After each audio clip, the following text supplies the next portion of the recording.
भीलवाड़ा नगर निकाय चुनाव 2026 के तहत नामांकन के पहले दिन जिले के नगरीय निकायों में कुल 45 नामांकन दाखिल हुए, जबकि 43 उम्मीदवारों ने नामांकन भरा।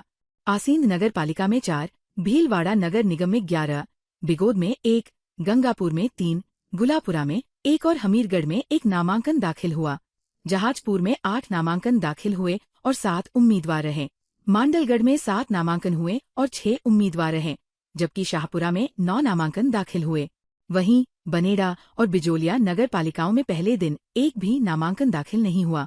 इस तरह जिले के सभी नगरीय निकायों को मिलाकर कुल 45 नामांकन दाखिल हुए, जबकि कुल 43 उम्मीदवार चुनावी मैदान में उतरे। नामांकन प्रक्रिया शुरू होने के साथ ही नगरीय निकाय चुनाव को लेकर राजनीतिक सरगर्मियां तेज हो गई है। आने वाले दिनों में नामांकन दाखिल करने वाले प्रत्याशियों की संख्या बढ़ने की संभावना है। भीलवाड़ा नगर निकाय चुनाव को लेकर बड़ी खबर है। जिले में आज से नामांकन प्रक्रिया शुरू हो गई है। नामांकन दाखिल करने की अंतिम तिथि 31 अगस्त है। भीलवाड़ा जिले की 10 नगर पालिकाओं के लिए नामांकन शुरू होते ही प्रत्याशियों और समर्थकों में उत्साह नजर आ रहा है। जिला कलेक्ट्रेट कार्यालय में पार्षद प्रत्याशी ढोलन गाड़ो और समर्थकों के साथ नामांकन दाखिल करने पहुंच रहे हैं। सुरक्षा व्यवस्था को लेकर पुलिस जाब्ता भी तैनात किया गया है। नामांकन सुबह 10 बजे से दोपहर 3 बजे तक दाखिल किए जाएंगे। वहीं भाजपा और कांग्रेस के कार्यकर्ताओं को अब भी प्रत्याशियों की आधिकारिक घोषणा का इंतजार है। दोनों दलों ने प्रत्याशी चयन की प्रक्रिया पूरी कर ली है और जल्द ही नामों का ऐलान होने की संभावना है। खास बात यह है कि आधिकारिक घोषणा नहीं होने के बावजूद कई दावेदार पार्टी सिंबल के साथ नामांकन दाखिल करने पहुंच रहे हैं। मेरा नाम पुष्पा कटीक है। मैं वार्ड नंबर 48 से प्रत्याशी हूँ और नामांकन करने आई हूँ।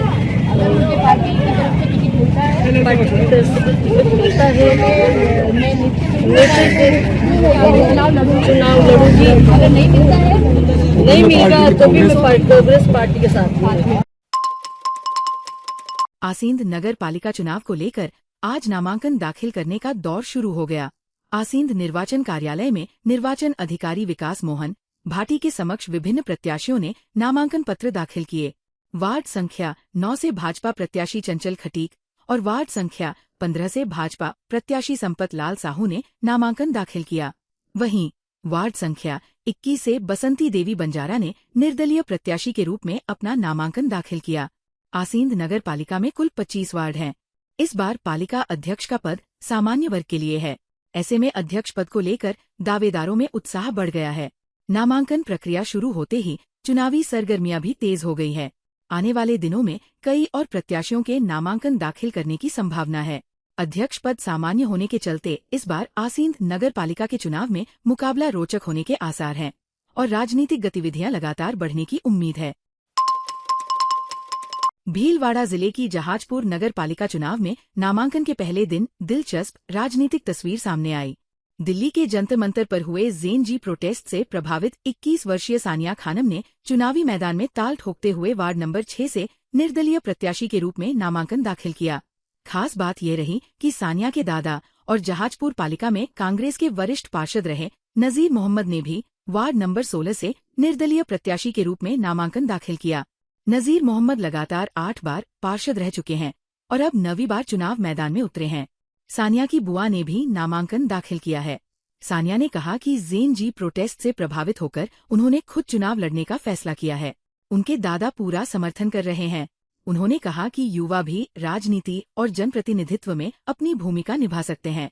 पहले दिन कुल 7 नामांकन दाखिल हुए, जिनमें सानिया सबसे कम उम्र की उम्मीदवार रहीं।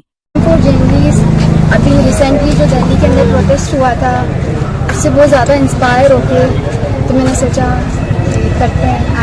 आपका खुद का फैसला है या परिवार का है? ये मेरा खुद का फैसला है। सो फिर मैंने दादा से भी डिस्कस किया था इस बारे में, तो ये बहुत ज़्यादा खुश हुए थे कि अच्छी बात है लड़की उतर रही है, तो इन्होंने बड़ा सपोर्ट किया है। किसी राजनीतिक संगठन से कोई प्रेरणा? नहीं। नगर पालिका चुनाव में आप अपना क्या, जैसे वार्ड पार्षद बन जाते हैं तो अपना क्या लक्ष्य रखेंगे? विकास को, जहाजपुर को किस विजन की ओर ले जाएंगे? बेहतर बनाने में रखेंगे, एजुकेशन में, हर चीज़ के अंदर जो मुझसे होगा मैं बिल्कुल ट्राई करूँगी हर चीज़। पार्षद इंडिपेंडेंट रहेंगे? नहीं, इंडिपेंडेंट। रक्षाबंधन के त्योहार पर राजस्थान की महिलाओं और बालिकाओं के लिए राजस्थान रोडवेज ने बड़ी राहत दी है। भीलवाड़ा में भी महिलाएं और बालिकाएं राजस्थान रोडवेज की सामान्य बसों में 2 दिन तक मुफ्त यात्रा कर सकेंगी। ये सुविधा 28 अगस्त की रात 12 बजे से शुरू होकर 29 अगस्त की रात 12 बजे तक लागू रहेगी। राजस्थान की सीमा के भीतर यात्रा करने वाली पात्र महिलाओं और बालिकाओं से बस किराया नहीं लिया जाएगा। मुफ्त यात्रा को लेकर रोडवेज बस स्टैंड पर बहनों की भीड़ उमड़ पड़ी। त्योहार पर यात्रियों की संख्या बढ़ने की संभावना को देखते हुए रोडवेज ने महिलाओं के लिए सीट आरक्षित कराने की सुविधा भी दी है। 28 और 29 अगस्त को यात्रा करने वाली महिलाएं पहले से सीट बुक करा सकेंगी। वहीं दूसरे राज्य में जाने वाली बसों में मुफ्त यात्रा की सुविधा केवल राजस्थान की सीमा तक ही मान्य होगी। सीमा पार करने के बाद निर्धारित किराया देना होगा। ये सुविधा महिलाओं को मायके और परिवार तक आसानी से पहुंचने के लिए दी गई है। भीलवाड़ा में सावन माह के अंतिम दिन गुरुवार को काशीपुरी स्थित राधा कृष्ण मंदिर में भगवान भोलेनाथ का गंगा सागर के पवित्र जल से सहस्त्रधारा अभिषेक किया गया। शहर में पहली बार हुए इस विशेष आयोजन में बड़ी संख्या में श्रद्धालुओं ने भाग लिया। भाजपा नेता एवं राजस्थान जनमंच अध्यक्ष कैलाश सोनी के नेतृत्व में जिला टीम तथा काशीपुरी वकील कॉलोनी के भक्तजनों के सहयोग से आयोजन हुआ। अभिषेक के लिए गंगा सागर सहित विभिन्न तीर्थों और 27 कुओं के पवित्र जल का संगम किया गया। सुप्रसिद्ध पंडितों ने विधि विधान और मंत्रोच्चार के साथ भगवान शिव की पूजा अर्चना कराई। इसके बाद पवित्र जल से सहस्त्रधारा अभिषेक किया गया। इस दौरान मंदिर परिसर भगवान शिव के जयकारों से गूंज उठा और भक्तिमय माहौल बना रहा। कैलाश सोनी ने कहा कि सावन भगवान शिव की आराधना का विशेष पर्व है। अंतिम दिन पवित्र जल के संगम से अभिषेक श्रद्धा और आस्था का अनूठा अवसर रहा। श्रद्धालुओं ने सुख समृद्धि और क्षेत्र की खुशहाली की कामना की। सावन का अंतिम दिन है और बहुत ही गर्व का विषय है कि आज काशीपुरी स्थित राधा कृष्ण मंदिर में, जो कि शिव जी का बहुत ही प्रसिद्ध मंदिर है, उस मंदिर में आज हमने सहस्त्रधारा अभिषेक का कार्यक्रम किया है। और सबसे बड़ी बात है कि राजस्थान में पहली बार गंगा सागर का जल, 27 कुओं का जल और विभिन्न जो प्रमुख तीर्थ स्थान है, उन तीर्थों के जल से आज हमने सहस्त्रधारा अभिषेक का कार्यक्रम किया है। और हम सब सौभाग्यशाली हैं, राजस्थान जनमंच टीम वाले, काशीपुरी वकील कॉलोनी और भीलवाड़ा शहर वाले, कि हमने ऐसा धार्मिक आयोजन किया है जो राजस्थान में पहली बार हुआ है। शाहपुरा में राम स्नेही संस्कृत वरिष्ठ उपाध्याय संस्कृत स्कूल में गुरुवार को पुस्तक वितरण एवं संस्कृत दिवस समारोह आयोजित हुआ। कार्यक्रम श्री सेवा कार्य उम्मेद समिति रामद्वारा गंगापुर के अध्यक्ष संत गुरुमुखराम महाराज की प्रेरणा से आयोजित किया गया। रामनिवास धाम के कार्यवाहक भंडारी संत नवनिधराम महाराज के सानिध्य, पूर्व शिक्षा उपनिदेशक तेजपाल उपाध्याय की अध्यक्षता और शाहपुरा एसीबीओ डॉक्टर सत्यनारायण कुमावत के मुख्य आतिथ्य में सभी विद्यार्थियों को पाठ्य पुस्तकें वितरित की गईं। संत नवनिधराम महाराज ने कहा कि संस्कृत सभी भाषाओं की जननी है और इसे जनवरी से जनवरी की भाषा बनाने की जरूरत है। डॉक्टर सत्यनारायण कुमावत ने संस्कृत को संस्कार और मनुष्यता की भाषा बताया।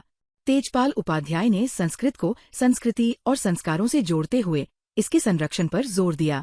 कार्यक्रम में विद्यार्थियों ने संस्कृत में स्वागत, सरस्वती वंदना, रामचरण वंदना और सांस्कृतिक प्रस्तुतियां दी। कन्या भ्रूण हत्या पर नाटक भी प्रस्तुत किया गया। इस अवसर पर एसटीसी में प्रवेश पाने वाले 3 विद्यार्थियों का अभिनंदन किया गया तथा बालिकाओं की सांस्कृतिक प्रस्तुति पर नकद पुरस्कार दिए गए।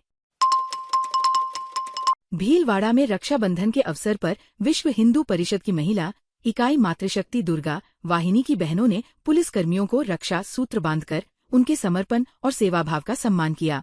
पुलिसकर्मी त्योहारों के दौरान भी अपने परिवार से दूर रहकर दिन रात जनता की सुरक्षा और कानून व्यवस्था बनाए रखने में जुटे रहते हैं। इसी भावना के साथ दुर्गा वाहिनी की बहनें विभिन्न थानों में पहुंची और पुलिसकर्मियों को राखी बांधकर समाज की रक्षा का संकल्प मजबूत किया। हर वर्ष की भांति इस बार भी जिला कलेक्टर जसमीत संधू, जिला पुलिस अधीक्षक सागर राणा, शहर कलेक्टर प्रतिभा देवठिया, अतिरिक्त पुलिस अधीक्षक राजेश आर्य सहित भीलवाड़ा के सभी थानाधिकारियों को रक्षा सूत्र बांधा गया।